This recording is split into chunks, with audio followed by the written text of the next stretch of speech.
안녕하세요. 오늘 한국사 디딤 영상 주제는 가보개혁입니다. 자, 가보개혁은 가보년에 일어난 정부의 어떤 개혁 정책 등을 얘기를 하는데요. 가보년은 1894년입니다. 그래서 1894년에 실시된 개혁을 가보개혁이라고 합니다. 이 가보개혁은 1차, 2차, 3차에 걸쳐서 진행이 되는데요. 사실상 1894년에 시작이 됐지만 그 다음 해인 1895년까지 진행이 됩니다. 그리고 1895년은 을미년이라고 하는데요. 그래서 이 개혁을 을미개혁이라고도 얘기를 합니다. 하지만 우리가 통상적으로 가보개혁이다 라고 얘기를 하면 이 1, 2, 3차의 개혁을 모두 다 일컫는다 라고 보시면 되겠습니다. 또한 이 가보개혁이 어떻게 일어났으며 이 진행 과정은 어떻게 되었는지에 대해서 조금 더 깊이 알아보려면 그 당시의 조선의 상황에 대해서 알아야 하는데요. 우리가 지난 시간에 배웠던 동학농민운동, 이 동학농민운동이 똑같이 1894년에 일어납니다. 그래서 시기적으로는 1차 동학농민운동이 일어나고 그 다음에 청과 일본의 군대가 들어오게 되고 이 일본이 경복궁을 점령하게 되고 그 다음에 2차 동학농민운동이 일어나게 되고 2차 동학농민운동을 진압하는 과정에서 이 1차 가보개혁이 동시에 진행이 된다라고 보시면 될 것 같아요. 조금 복잡하죠? 복잡한 부분은 교과서 한 번씩 읽어보시면 선생님이 수업 시간에 다시 한번 짚어주도록 하겠습니다. 혹시 이러한 과정에서 여러분들이 조금 어려운 것들이 있다면 여러분들 과제 제출할 때 질문으로 올려주시면 선생님이 수업 시간에 보고 답변해 주도록 하겠습니다. 그러면 자, 오늘 내용을 좀 보도록 할게요. 자, 먼저 1차 가보개혁에 대해서 보도록 하겠습니다. 자, 1차 가보개혁은요. 선생님이 아까 얘기했다시피 일본군이 경복궁을 강제로 점령을 하죠. 점령을 한 다음에 내정개혁을 강요합니다. 내정개혁 강요. 그러면서 본인들이 원하는 방향으로 개혁을 해야 되기 때문에 우리가 자체적으로 하려고 했던 시도들은 무시합니다. 그래서 우리가 만들었던 교정청을 폐지시켜요. 우리 기억나시죠? 동학농민운동 했을 때 전주화약을 체결하고 나서 우리가 자체적으로 개혁을 하기 위해서 이 교정청이라고 하는 기구를 만들잖아요. 이거를 없애버립니다. 조금 안타까워요. 사실 이 외부의 개입이 없었다면 더 우리가 잘 개혁을 추진할 수도 있었을 텐데 하는 생각이 조금 선생님은 듭니다. 그 다음에 교정청을 폐지하고 입법과 행정이나 뭐 이런 전권을 가지는 초정부적인 기구를 만드는데 그것이 바로 군국기무처입니다. 그래서 군국기무처라고 하는 관청을 만들어서 개혁을 추진을 하는데요. 이때는 보다시피 청일전쟁이 막 시작했을 때예요. 그래서 선생님이 여기다가 청일전쟁의 내용을 조금 하자면 이때는 청일전쟁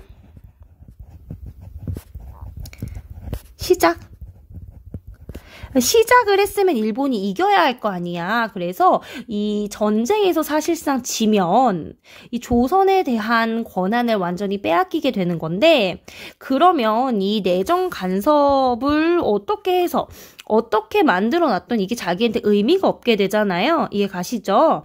그래서 사실상 이 전쟁에서 이기는 게 더 중요해요. 그래서 일본은 이 전쟁에 더 힘을 쏟고요. 그렇기 때문에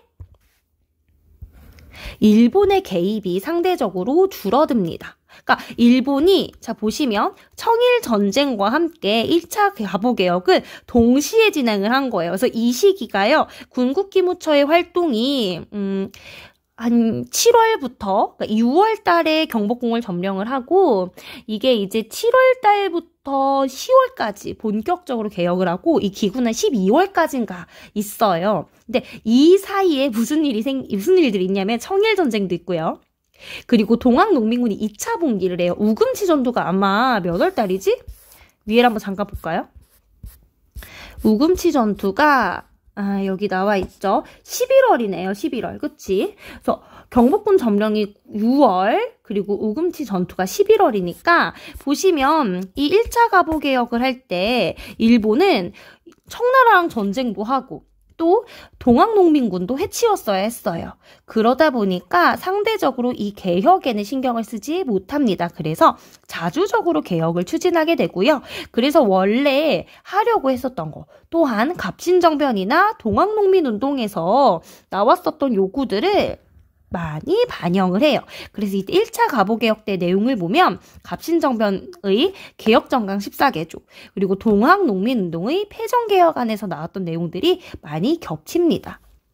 밑을 보도록 할게요. 자, 일단은 기본적으로 이 당시의 개혁은 일본이 추진을 한 개혁이었어요. 그러다 보니까 일본이 청의 간섭을 지우고 본인의 색채를 입히려고 합니다. 그래서 일본이 청의 연호를 폐지를 하고요. 개국이라고 하는 연호를 사용하게 되는데 이 개국은 뭐냐면 우리나라가 열린 그것을 이제 기점으로 한다고 보시면 되겠습니다. 그래서 청의 연호를 폐지하게 하는 것은 청의 간섭을 막으려고 하는 건데요. 이런 것들을 일본이 우리나라랑 맺는 조약이나 이런 부분에서 계속 보여요. 강화도 조약에서도 조선은 자주국이다라는 표현이 있잖아. 그것도 청의 간섭을 배제하려고 한 거거든요. 여기서도 청의 연호를 사용하지 않을 것을 넣은 이유는 그런 이유라고 볼 수가 있겠죠. 그리고 왕실과 정부의 사무를 분리를 해서 국내부라고 하는 왕실 사무를 담당하는 관청을 따로 만들어요. 그 다음에 정부, 그러니까 국가의 행정은 의정부에서 담당을 하게 하는 거죠. 그래서 그전에는 국왕이 국가의 모든 일을 담당을 했다면 이제는 정부의 행정적인 사무는 의정부에서 한다라는 식으로 해서 국왕의 권한을 조금 제한하려고 했습니다. 그리고 이 의정부 밑에 있었던 6조 2호의 병형공 기억나시죠? 이것을 8개의 관청으로 개편을 하고요. 그 다음에 유교경전, 성리학 경전을 통해서 시험을 보는 과거제는 인재등용에 맞지 않다라고 해서 과거제를 폐지를 합니다. 그 다음에 탁지아문이라고 하는 이 아문으로 재정을 하나로 합쳐요. 재정에 일어나 이거 갑신정변에서도 나왔던 거죠. 그 다음에 화폐를 이제 만들어서 유통을 하는데 이것이 막 찍어내면 또 문제가 있고 하니까 그리고 외국과도 교역을 해야 되고 하니까 뭔가 기준을 만들어야 되겠다라고 해서 은본위 화폐제를 하고요. 조세에 급납하는 이 금은 현금할 때 금자야 돈으로 낸다라는 얘기고요. 그 다음에 도량형은요 물건을 재는 그 기준 있잖아. 예를 들어서 킬로그램, 센티미터 이런 것처럼 아니면 쌀 한 돼 뭐 이런 거 이제 한 가마니 이런 것 같은 도량형이 각 지역마다 다르거나 사람마다 다르면 상업 활동을 하는데 조금 어렵겠죠? 그래서 이런 것들을 통일을 합니다. 그 다음에 사회적으로 신분제 폐지, 과부의 재가 허용, 조혼 일찍 결혼하는 거 금지하고요. 연좌제, 아버지가 잘못하면 뭐 3대를 뭐 멸한다 이런 것들 아니면은 뭐 부인이나 딸들은 다 노비가 된다. 이런 연좌제를 금지를 시킵니다. 그래서 이런 식으로 이제 개혁을 하는데 보시면 이 과거제 같은 것도 그렇고요. 재정 일어나도 그렇고요. 신분제 폐지, 과부제가 허용 이런 것들은 그 전에 갑신정변이나 동학농민운동에서 제기됐던 요구였죠. 그래서 역사적 의의로는 갑신정변과 동학농민운동에서 제기됐던 요구를 반영을 했다. 그래서 뭐 신분제를 폐지한다든지 아까 의정부의 권한을 집중하는 것은 이제 내각을 만들자라고 했던 갑신정변의 얘기죠. 그래서 내각 중심의 정치, 국왕의 전제권을 제한하는 것들 등등 이제 근대적인 개혁이었으면서 동시에 갑신정변과 동학농민운동의 요구를 반영을 했다라고 볼 수가 있겠고요. 그 다음에 제2차 갑오개혁으로 좀 넘어가도록 할게요. 자, 이때는 약간 상황이 바뀝니다. 어떻게 바뀌냐면요. 청일전쟁이 시작이 됐는데요. 이때 일본이 우세하게 돼요. 그러니까 즉 승기를 잡습니다. 그러면서 이제 조금 여유가 생겼어요. 그래서 자 어떻게 개혁을 했나라고 봤더니 조선에 필요한 것들을 비교적 자주적으로 개혁을 하고 있었다라는 것은 반대로 말하면 일본의 입김이 많이 안 들어갔다는 걸 얘기해요. 그래서 이건 아닌데 내가 원하는 대로 좀 더 바꿔봐야겠다라고 하면서 조선의 내정 간섭에 적극적으로 참여하기 위해서 이 군국기무처를 폐지하고요. 그리고 일본에 있었던 박영효를 데리고 와서 김홍집, 박영효, 연립내각을 세웁니다. 이때는 김홍집 내각, 이때는 김홍집, 박영효, 연립내각을 세우고요. 그 다음에 개혁의 원칙을 담은 홍범 14조를 이제 고종이 반포를 하는데 일본이 군국기무처를 폐지하고 이제 적극적으로 내가 원하는 식으로 개혁을 하겠다라고 했지만 고종이 이 개혁의 원칙을 밝혔는데 이 내용은 군국기무처의 내용을 많이 반영을 했고 그리고 조선의 어떤 자주적인 부분을 많이 반영을 해서 사실상 우리가 좀 자주적으로 이런 부분을 개혁을 하겠다라는 의지를 보였다라고도 볼 수 있습니다. 게다가 고종이 반포한 14가지의 원칙이기 때문에 헌법의 성격을 지녀요.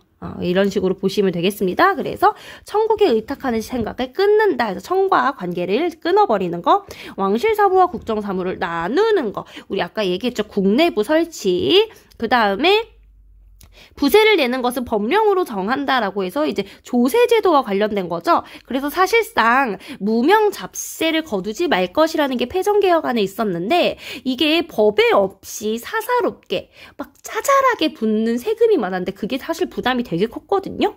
그리고 그걸로 수탈을 많이 했고 이런 것들 이제 없애겠다라는 것들을 통해서 좀 조세제도도 개혁을 하겠다는 것을 알 수가 있죠. 그 다음에 조세를 거두는 것과 경비의 지문은 모두 탁지하문이 관할할 것. 이것은 재정의 일원화라고 볼 수가 있겠고요. 또한 지방관제를 개정한다라고 하는 것은 이거는 좀 일본의 입김이 좀 다 들어갔다라고도 볼 수 있을 것 같고요. 사람을 쓰는데 문벌에 구애받지 아니하고 신분제 폐지죠. 이런 것들을 다시 한번 천명을 했다라고 얘기를 하는 것은 기존의 군국기무처 를 일본이 폐지를 했지만 우리는 그래도 계승을 하겠다라는 의지를 보여줬다라고 볼 수 있겠습니다. 그래서 이 내용을 통해 알 수 있는 거 청에 대한 관계를 끊어버리겠다. 그 다음에 의정부를 내각으로 개편하고 팔아문, 여기 팔아문으로 개편인데 이걸 다시 7개로 바꿔요. 물론 이건 홍범 14조에 나와 있진 않지만 이렇게 바꾸고요. 또한 지방 행정도 바꾸는데 이런 것들은 모두 다 일본이 장차 우리나라를 지배하기 편하게 하기 위해서 자기 편의적으로 좀 바꿨다라고도 볼 수가 있고요. 또한 재판소를 만들어서 사법권을 독립을 시키는데 이것은 각 지방의 수령이 행정, 군사, 사법 모든 권한을 다 가지고 있어서 권한이 꽤 셌는데 이 지방관의 권한을 축소하고 일본의 세력을 좀 더 확대하기 위한 목적으로 볼 수 있다라고도 할 수 있겠습니다. 자, 그 다음에 근대적인 교육제도. 앞에 우리가 1차에서 과거제를 폐지했잖아. 그러면 이제 우리 인재를 어떻게 양성을 할 거냐라는 문제에 직면하게 되죠. 그래서 고종이 교육입국조서를 반포를 하고요. 사범학교, 교사 양성학교죠. 그다음 외국어 학교 관제 이런 것들을 공포를 하면서 좀 새로운 근대 교육을 좀 실시하려고 하는 이런 모습을 보였다. 자, 그리고 나서요. 자, 을미개혁 보도록 하겠습니다. 자, 결국은요. 일본이 승리를 해요. 승리를 해서 조약을 체결합니다. 시모노 세키 조약을 체결을 해요. 이 시모노세키라고 하는 일본의 한 지역에서 체결을 하는데요. 이 체결의 내용이 뭐냐면 그게 이제 배상금 그리고 조선에서 이제 청은 손 뗀다. 그 다음에 영토, 청의 영토 일부를 이제 일본이 가져가게 되는데 이때 영토가 랴오동반도라고 해서 지금 요동반도 만주 지역이고요. 그리고 하나는 타이완, 알죠? 대만. 요렇게를 할양을 받기로 해요. 근데 이 랴오동반도라고 하는 곳의 위치가 어디냐? 대충 이렇게 보시면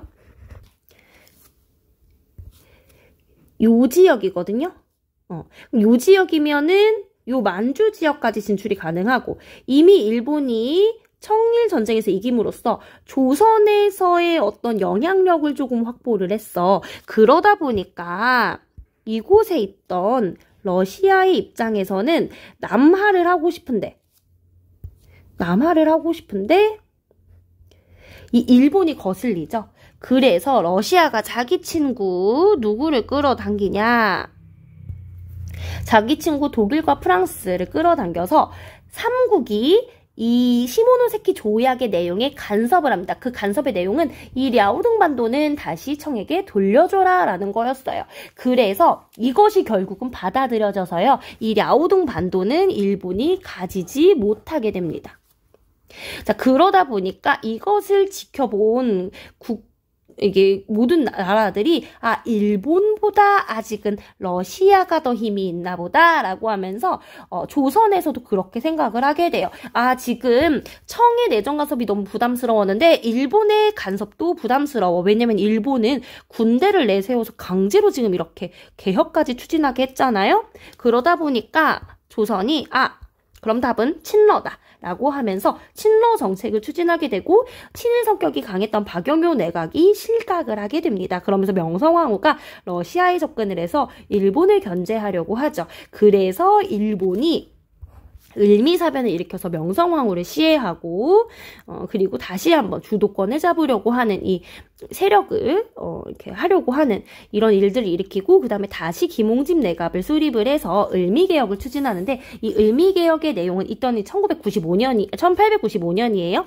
단발령, 그래서 상투를 자르게 하고 군제를 개편을 해요. 그 다음에 종두법이라고 하는 이제 백신이죠. 천연두 백신. 그 다음에 그 전에 청의 연호를 폐지한 다음에 개국이라는 연호를 사용했는데 거기서 건양이라는 연호를 사용하는 걸로 바꿉니다. 그 다음에 역법이죠. 날짜를 세는 법 태양력으로 바꾸고요. 그 다음에 우편 업무를 위해서 만들었던 우정총국이 사실 거기서 안 좋은 일이 생겼잖아. 갑신정변 이후로 중단이 됐었는데 이 우편 사무를 재개하게 됩니다. 근데 이게요 반발이 심해요.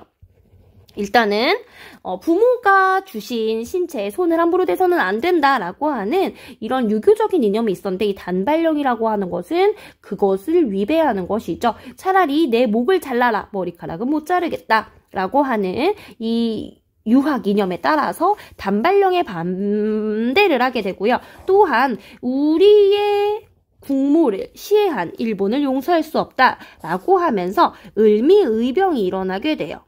전국적으로 일어나게 되고 또한 고종은 이러한 일본이 을미사변을 일으킨 다음에 그 다음에 조선에겐 더 어떻게 했어? 더 강압적으로 했겠죠. 더 감시하고. 그래서 고종이 나의 목숨도 위험할 수 있겠구나.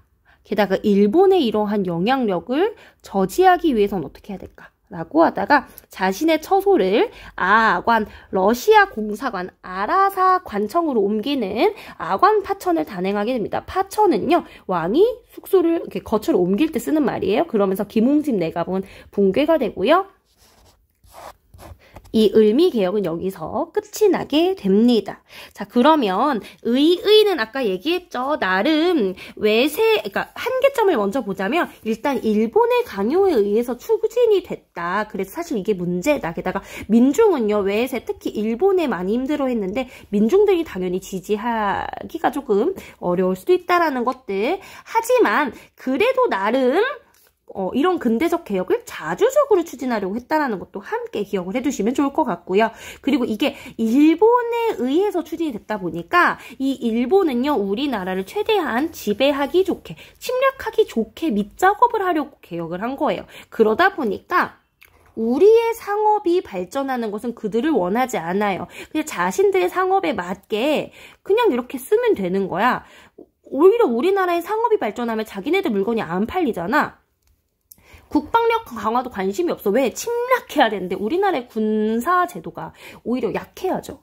그렇기 때문에 이런 것에 대한 개혁이 없었다는 것은 조금 아쉬우나 그래도 나름 요구를 반영하는 자주적인 모습을 보였다라는 부분에서 우리가 의를 찾을 수 있습니다. 자, 그래서 오늘 가보개혁은 여기까지 하도록 하겠습니다. 다음 시간 그리고 우리 수업 시간에 여기 한번 다시 또 공부해 보도록 할게요. 자, 여러분들 혹시라도 모르는 거 있으면 질문 남겨주시고 만약에 구글 클래스룸 들어가지 못하는 학생은 유튜브 댓글로 남겨주세요. 그럼 선생님이 체크하도록 할게요. 자, 오늘 수업은 여기까지 하도록 하겠습니다.